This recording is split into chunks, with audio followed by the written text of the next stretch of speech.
Hello folks, this is Mark, how you doing? And I run the Ultimate Console Database at ultimateconsoledatabase.com. And today we're going to take a look at the Game Axe. There's it is, right there. And the Game Axe is actually a portable famicom that came out in 1989 and was re-released again in 2000. Okay, so what we're looking at here is one of the first color handhelds ever made, actually, which is funny because it's because it's a pirate thing, pirate machine, I mean, I don't know if it's the first or not, but it's one of, the early color handheld game systems, and it's a clone knockoff. So okay, first thing you're going to notice is that this thing is gigantic. Take a look at it. I mean, you can use my hand as a comparison between these things. Sorry, I'm fucking blurry. Alright. It's probably the size of as far across as an Atari Lynx and twice as thick. I mean, look at that. This thing's like a brick, first off. It's massive, And this was years before they actually... nowadays they can make an entire Famicom NES system in one single chip. And if you open up any of the cheap knockoffs, you'll see it. They call them glop tops.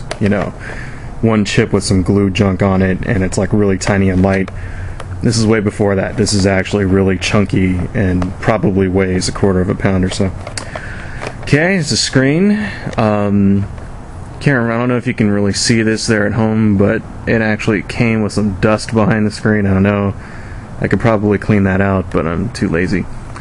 Buttons, A, B, select start. These are turbo. This is volume, and contrast is down here. And that, I don't think that does anything. One thing you can do here is you can turn off the LCD screen to save battery life, but if you turn it off, then you can't see anything. Crosspad, on-off switch. This is for a Player 2 controller, which is funny. Okay, and this thing is a monster. This is 1989 technology here, so this thing eats 6 AA batteries in probably an hour and a half or so. So we're not going to be using batteries, we're going to be using the AC adapter, which I just got one right here. And it runs off of 9 volts, so if you have an old Genesis AC adapter, that'll work fine. Okay, now this is actually a Famicom compatible, not NES, so it takes the 60 pin. So we're going to use some Famicom carts here. I got this nifty 301 cartridge here, which actually is more like 20 games but repeated 300 times. Okay, so it goes in like so. Let's fire her up. Now, first thing you're going to notice is that the screen on this thing is crappy. That really looks bad. There we go. So you notice if I don't hold it at the right angle, it looks like shit. Look at that. There we go. That's a much better angle. Now, let me zoom in here because I can't. I'm looking at this through the camera and I can't actually see it. What do you want to play? What do you want to play? How much time we got? Let's do something. Let's see. Select. Let's do Kung Fu. This. Alright, ER Kung Fu. Now, that actually doesn't look half bad through the camera. It's Alright, start. Start, you fuck. Okay. I said start, you motherfucker. Alright. Level 2. Ah, shit. I'm gonna get my ass beat. But anyway. Yeah, the colors are appearing alright, but this screen... There we go. Alright. Sorry, I'm playing this through the camera, so I'm probably gonna get whipped here. I can't really see it very well. Well, the thing is that the screen is very, very washed out. Think about... If any of you have ever played a Sega Game Gear screen, you know how it gets white? Like, this is like 20 times worse than that. So think really, really shitty... I just got beat by a guy with a stick. Fucking asshole. Alright. Alright, I'm gonna kick his ass this time. Watch this. Come here. What the fuck was that? Oh, that's another thing too, is like I'll be pressing the A button and it's like the controls get messed up, so it'll sometimes it'll like pause when I hit the A button, which I don't really know what's going on with that, but you know, shit, he's gonna beat me again. Motherfucker. Maybe I can like jump kick his ass or something. Like, I don't even own this game in like real Nintendo life. Like, am I playing this fucking clone version? But die, you fuck. Alright. There we go. Alright, whatever. Okay. Got my ass beat. Enough of that shit. Let's try another one. Let's try... See, they're all the same game. Like, over and over. You know, Load Runner? I don't even know how to fucking play Load Runner. Popeye. Here we go. That's a good one. Popeye the Sailor Fag. Alright. Blah, blah, blah, blah, blah, blah. Popeye Sailor Man. Alright, start.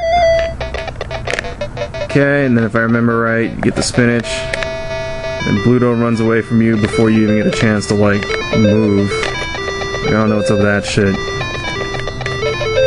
There, you fucking fat bastard.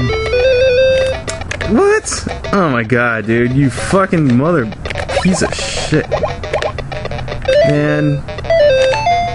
I always wonder, kind of like, Popeye, you know, this big fucking... Why don't you just, like, shoot his ass or something? Like, I don't know. Pluto and everything. And then fucking Olive Oil isn't really, like... It was always kind of nasty, at least I thought. Like, then again, Popeye was kind of, like, bizarre looking, you know, like, big, hideous chin, huge, freakish-looking fucking forearms. I don't know what's up with that shit. Whatever. Alright. Enough of fucking Popeye. Now, to play NES games, you need a 60 to 72 pin converter. Something like this. These go for about $7 on eBay. And I demo it for you, but mine actually broke here. One of the pins is not connected. And I gotta solder that back on there, so we're not gonna be using that. But, or also, if you can find these two, if you open up early Gyromite carts, or, I think they come in, like the first wave of NES carts have these inside of them. But it's much easier just to buy them. I mean, they're not that expensive. These things are kind of pretty hard to find now. So if you manage to get one, definitely snap it up.